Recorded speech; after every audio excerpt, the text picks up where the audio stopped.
भगवान तो प्रेम करने के लिए है, भगवान तो लाड़ करने के लिए है। भगवान इच्छा पूर्ति करने के लिए थोड़ी है कि जब भगवान हमारी इच्छा पूर्ति नहीं करते तो हम गुस्सा हो जाते हैं। भगवान तूने हमें ये नहीं दिया, भगवान तूने हमें वो नहीं दिया, हमने तो तेरा प्रसाद भी बोला था, मंदिर भी गए थे, चढ़ावा चढ़ाया था, 11 व्रत रखे, 21 व्रत रखे, ब्राह्मणों को खिलाया, लेकिन फिर भी भगवान ने हमारी नहीं सुनी। ऐसा थोड़ी होता है। भगवान से प्रेम करिए तो विशुद्ध प्रेम करिए। इस प्रेम में भी छल है, छलावा है, तो फिर आप इंसानों से कैसे प्रेम कर सकते हैं? फिर वो प्रेम थोड़ी हुआ, फिर तो वो स्वार्थ हुआ। हम उस मंदिर जाएंगे तो हमारी मनोकामना पूर्ण हो जाएगी, और अगर हम ये कर देंगे तो फिर हमारी मनोकामना तो और जल्दी पूरी हो जाएगी। बस थोड़े पैसे रख देते हैं, थोड़ा सवा मनी चढ़ा देते हैं, दंडवत कर लेते हैं, तो शायद हमारी इच्छाओं की पूर्ति हो जाएगी। भगवान को भी इच्छा पूर्ति का अपना एक आपने कारण बना दिया है कि भगवान की पूजा भी करनी है तो इच्छा पूर्ति के लिए करनी है। कमाल कर दिया। ये है कलयुग। ऐसा नहीं होता है।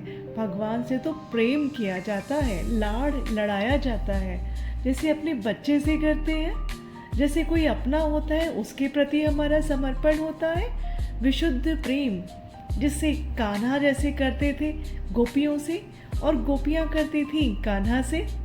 किसी को कुछ भी नहीं चाहिए था, बस एक प्रेम था। उसे कहते हैं प्रेम। प्रेम की परिभाषा ही बदल गई है। स्वार्थी हो गया है प्रेम, विशुद्ध वाला नहीं रहा। देसी घी भी मिलावटी आने लगा, तो वही ईश्वर से प्रेम भी हमारा कपट वाला हो गया है। मन में कुछ, ज़बान पे कुछ। जैसे रिश्तेदार आते हैं ना, हम मीठा मीठा बोलते हैं, और जैसे ही वो चले जाते हैं क्या कहते हैं? चलो थक गए, बहुत काम कर लिया। रोज़ रोज़ आ जाते हैं, देखते नहीं हैं, अपॉइंटमेंट लेकर के नहीं आए। पहले ऐसा थोड़ी होता था। रिश्तेदार आते थे तो अतिथि देवो भव ये कहा जाता था। लेकिन आज के टाइम में नहीं, आप कभी भी आए, फ़ोन करके आए, अपॉइंटमेंट लेकर के आए, बता करके आए। आजकल वही दिखावा भगवान के साथ भी हो गया है और हमारे रिश्तों में भी हो गया है।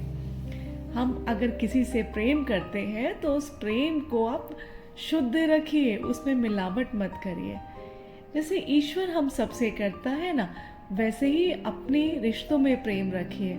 ये नहीं कि आपको किसी से कुछ मिलेगा तो वो पाने की चाह में आप प्रेम कर रहे हैं, फिर तो वो भी दिखावा है।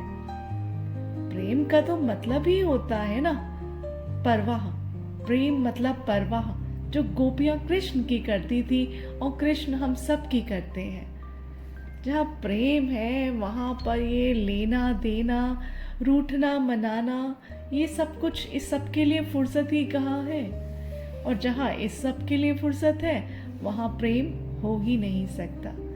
प्रेम की परिभाषा को जानिए, जुड़िए कृष्णा से, जुड़िए कान्हा से। चाहिए तो सही वृंदावन, कदम तो रखिए मथुरा में, द्वारकाधीश के चरणों की धूल तो लीजिए, एक परिक्रमा तो करिए गिरिराज जी की, रज लगाइए अपने माथे पर, और फिर देखिए प्रेम किसे कहते हैं।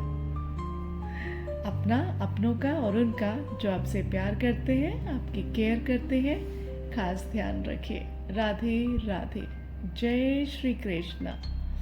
और प्रेम करिए कुछ पाने के लिए नहीं, कुछ देने के लिए।